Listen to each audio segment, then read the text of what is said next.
আসসালামু আলাইকুম প্রিয় দর্শক। মানুষের জীবনে অতীতে কোনো কিছু যদি ঘটে যায়, সেটা থেকে মানুষ শিক্ষা গ্রহণ করে।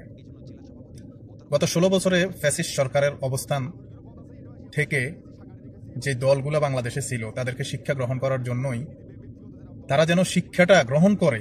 এই ফ্যাসিস্ট সরকারদের কি অবস্থা হয়েছিল তা দেখে তাদের শিক্ষা গ্রহণ করা উচিত ছিল, এবং সেই শিক্ষাকে শিক্ষিত হয়ে দেশের জন্য, দেশের মানুষের জন্য কাজ করার আবেগ অনুভূতি আরো দৃঢ়ভাবে মজবুত হওয়া প্রয়োজন ছিল। সেখানে তার উল্টোটা হয়েছে।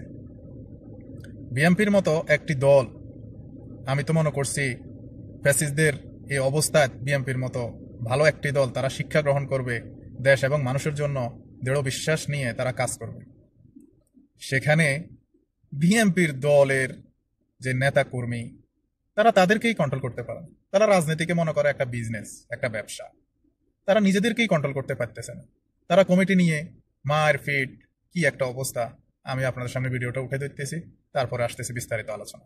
গাইবান্ধার সুন্দরগঞ্জ ও সাদুল্লাপুরে ইউনিয়ন কমিটি গঠন নিয়ে বিএনপির অভ্যন্তরীণ দ্বন্দ্ব এখন প্রকাশ্যেই। হামলা, সংঘর্ষের পাশাপাশি ঘটেছে 144 ধারা জারির মতো ঘটনাও। এছাড়া জেলা বিএনপির এক সহসভাপতিকে বহিষ্কার করা নিয়ে তৃণমূলে ক্ষোভ। দলের অভ্যন্তরীণ বিরোধ ঘিরে যে কোনো সময় বড় ধরনের সংঘাতের শঙ্কা নেতাকর্মীদের।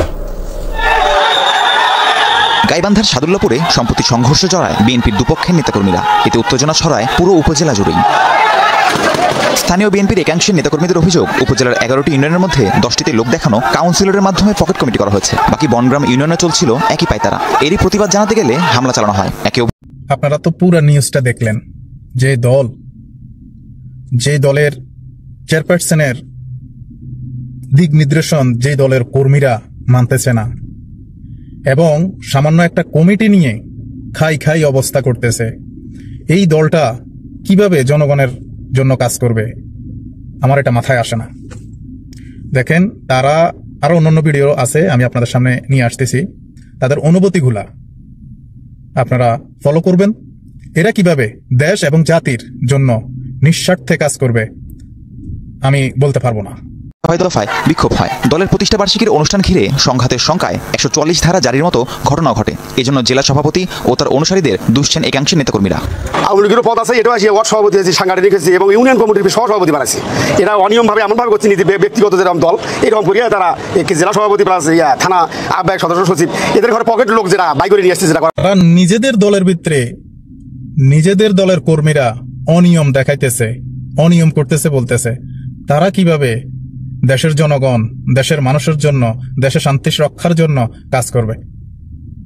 ডাক্তার সাদিক ভাই একজন জেলা সভাপতি হিসেবে তার এখানে মুখ্য কোনো ভূমিকা ছিল না।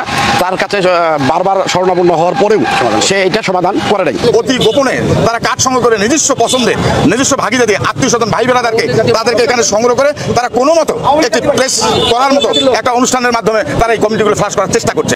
যে দল অতীতে 16 বছর ফ্যাসিস্ট সরকারের নিপাত হয়েছে, কিভাবে সেটা থেকে শিক্ষা অর্জন করতে পারে নাই। যে দলের নেতাকর্মীরা নিজের স্বার্থের জন্য নিজের দলকে কন্ট্রোল করতে পারতেছে না, নিজের দলের নেতৃত্ব ঠিক রাখতে পারতেছে না, নিজের দলের চেয়ারপারসনের কথা মেনে চলতে পারছে না, এই দলের কর্মীদের দ্বারা কিভাবে বাংলাদেশে সুশাসন কায়েম হবে, কিভাবে বাংলাদেশের মানুষ শান্তিতে থাকতে পারবে, এটা সম্পূর্ণ বিবেচনা বাংলাদেশের জনগণ করবে।